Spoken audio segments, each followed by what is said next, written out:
Thank you so much for staying tuned. If you just joined us, this is TMI. Now, sometimes Mother Nature can react.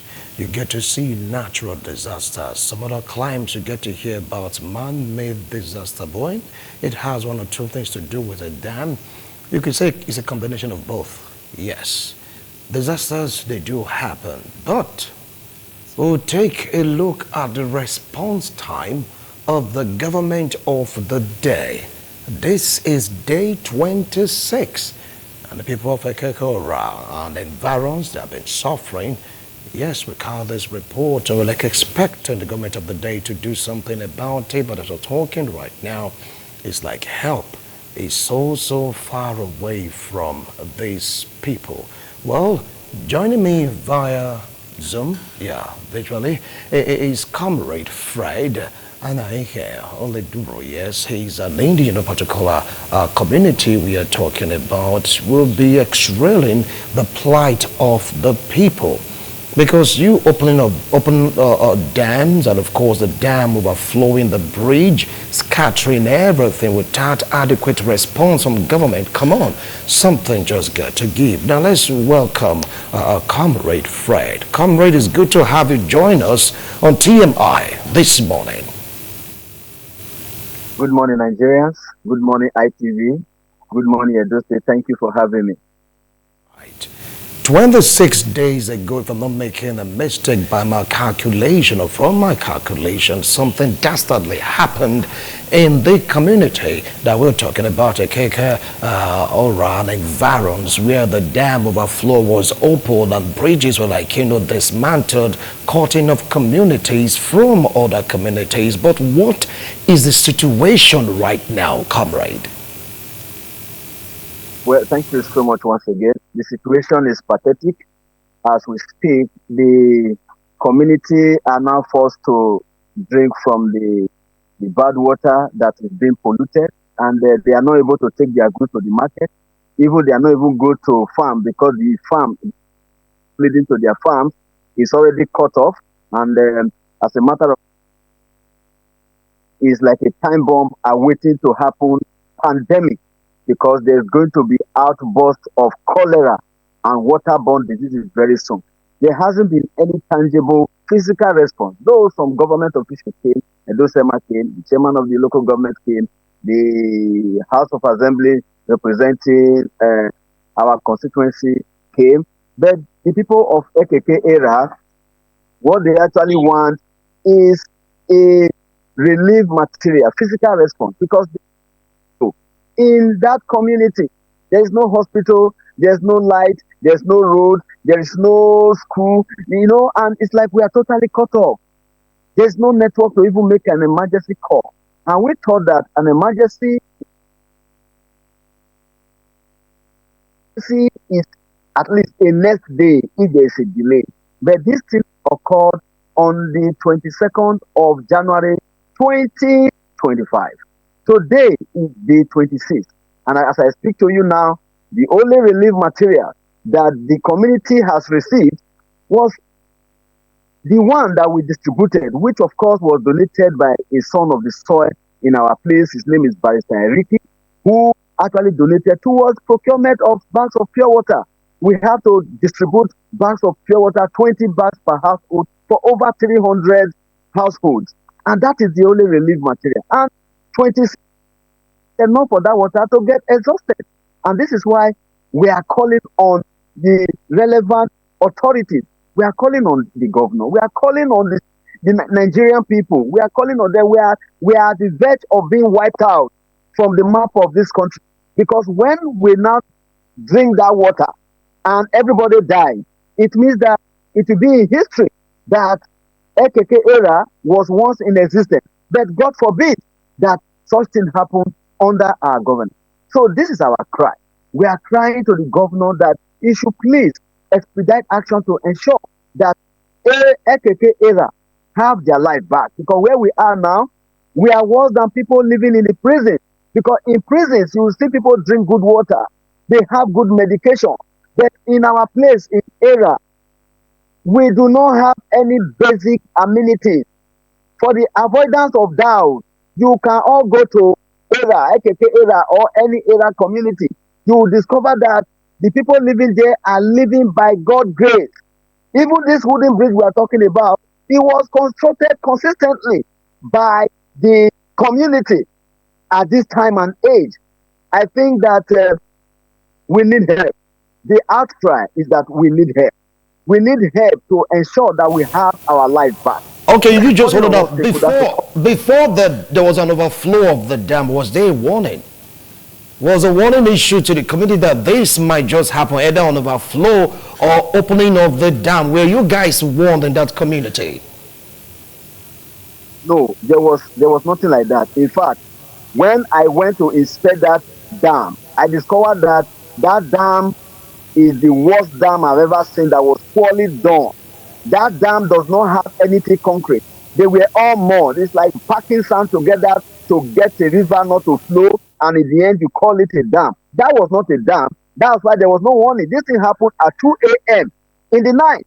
And if people were on ground like normal day activity, that flood would have carried more than 100 people or 200 people away.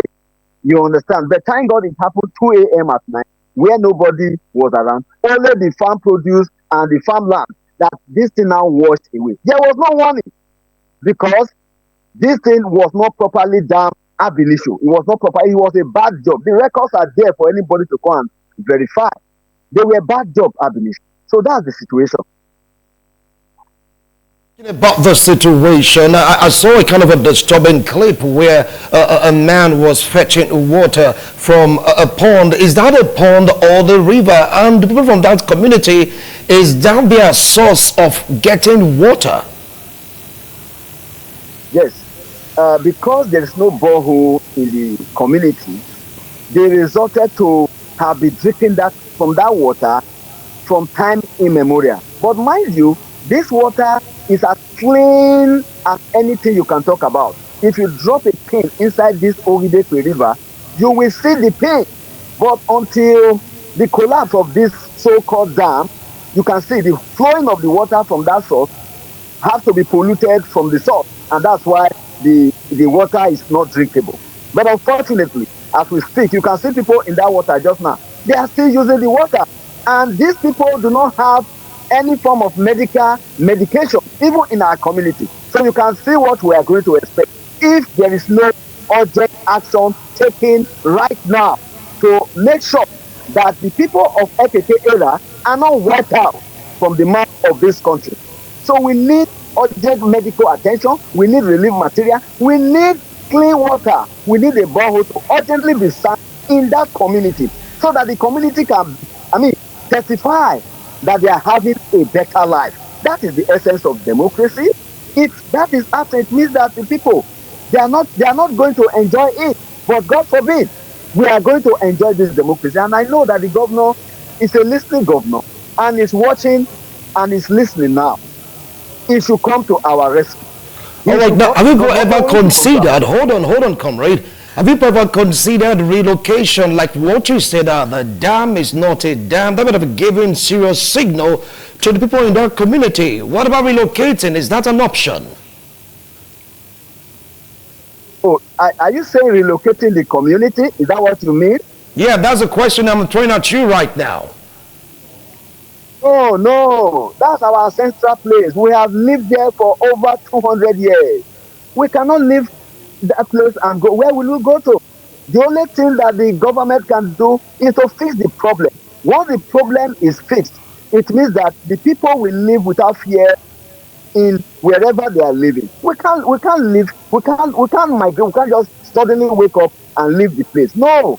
If the bridge was a bridge, no matter the pressure of the water, it would have removed the bridge. But the bridge was not a bridge. That was a wooden bridge. That was why it was able to be wiped out. So once the amenities are properly fixed, there's no need for relocation. We are okay where we are. Our land is a fertile land. We live like a place like looks like Garden of Eden. Everything is good, is well with us. But the only thing that we lack is basic amenities. In fact, Erah as a whole fall short of the glory of SDG. We fall short of it because it does not exist in our place. A place that does not have water, it does not have school, it does not have light, and it does not have medical center. I mean, how will you look at it at this time and age? And records have shown that Ekeke-Erah community is one of the most underserved community in the whole world. All right, Comrade Fred. So we don't Comrade Fred, some of the opinion that promises were made to that community, especially when they realized that there was a dam overflow and bridges destroyed. Some non-governmental organization, even the government of Edo State also, they said relief materials will be sent. Are you now saying that you guys have not seen any of those relief materials to at least ameliorate the plight of these persons living in the community? No, we have not seen any. The only relief material that we have seen was the one we procured by ourselves through some of our persons who were able to donate towards drinking water, at least to ameliorate the suffering of the people so that they will not die. As for any other organization or government, they have only come to on the spot assessment, but there hasn't been any relief material sent to the community. That is just the truth. There's no need to be talking, dancing about it. There's no relief material till just now. All right, now talking about the health situation of the citizens in that particular community, have there been anyone found sick or showing signs of unwellness in any form from men, women and children? But this day 26, no Of course, response, nothing. of course, many are already sick. The bad thing about the whole of this thing is that, when you are feeling sick, you go to hospital for examination. Now, this community does not have a, a chemist. That's what they want, pharmacy. They don't even have medical center to even check them. Of course, a woman has already called me that one of his sons is already having stomach ache. And I say, okay, what do we do? I now send some people to see if they can take that child for medical. And they confirm that he's having stomach, poison, and it's the water. And that's the one we have discovered. There are so many who are sick now already, and because there's no hospital to check them in that Ekeke-Erah, it's either they die or God just divinely intervene in their matter. It's so pathetic that we are totally cut off. We are cut out and forgotten from development from time immemorial. And this is it's not a good thing for us. We are feeling that things should change at this point in time. This jet age, this AI age, we shouldn't be thinking of those analog time that the community will remain suffering. No, it is the community that builds up the urban community. When the rural economy is booming, then you can testify that there is good governance, because every local community is a local government. Where you are right now, where ITV is situated, is a local government and it's a local community. If that local community was not developed, there wouldn't have been ITV, situating there and communicating effectively to the whole world. So that's why all rural community, including Ekeke-Erah community, must be put into consideration in development. Because right now, like I said, people in prison are well fed more than the people in Ekeke-Erah community. This must be stopped, and it has to stop. And I know that the governor, before I'm a party member, before I joined this party, I sat down with the governor. I told him about the Ekeke-Erah community, how they have been cut off. And he promised me that Ekeke-Erah will be fixed. But the point is that, like I said the other day in the studio, the governor is not aware until now. But I know by the time we are finished with all this, he would have been aware. He would have been told about the situation there. Because I wonder why the next day response was not coming. The matter of Ekeke-Erah community disaster has never been mentioned in the State Executive Council. It has never been mentioned at the House of Assembly. Then I wonder, Ekeke-Erah people, did they committed any sin for more than 4 decades? Did they committed any sin? Of course, if they have committed any sin, they should be graciously be forgiven. They should have leniency. They should have leniency on Erah community, because a time like this is not a time to be begging for water to drink. We are begging for water. Water. We are begging for water to drink. We do not have roads. We do not have market. We do not look. If you get to Erah, you will cry. All If right. not for the grace of God that has sustained these people for a long time, by now they would have all been wiped out. Insecurity is another thing. People are being kidnapped, being killed. There is no presence of police station in the whole of Erah community. Thank you. Thank you. This is the I situation. know that you're quite emotional about this. Why I picked interest, particular discussion was that our camera lens, we were there. And I thought, yes, Chris on media, one of them went to that place and brought out this particular fight. That was like a week or two ago. And right now, day 26, no response after a dam collapse. Come on. What is really going on? You saw the video of a man fetching water from the one-time clean stream. It's not like a pond. You know the process. You add alum, add this, but that doesn't give water purity. And what comrade says are beginning to discover some persons complaining of stomach ache. My fear right now, my concern is for there not to be an outbreak. All right? This is like a natural disaster. Without warning, the dam collapsed. The community is in trouble. Bridges destroyed, swept. No water, no light, no hospital. Promises were made to this community, but as we speak right now, day 26, nothing has been done.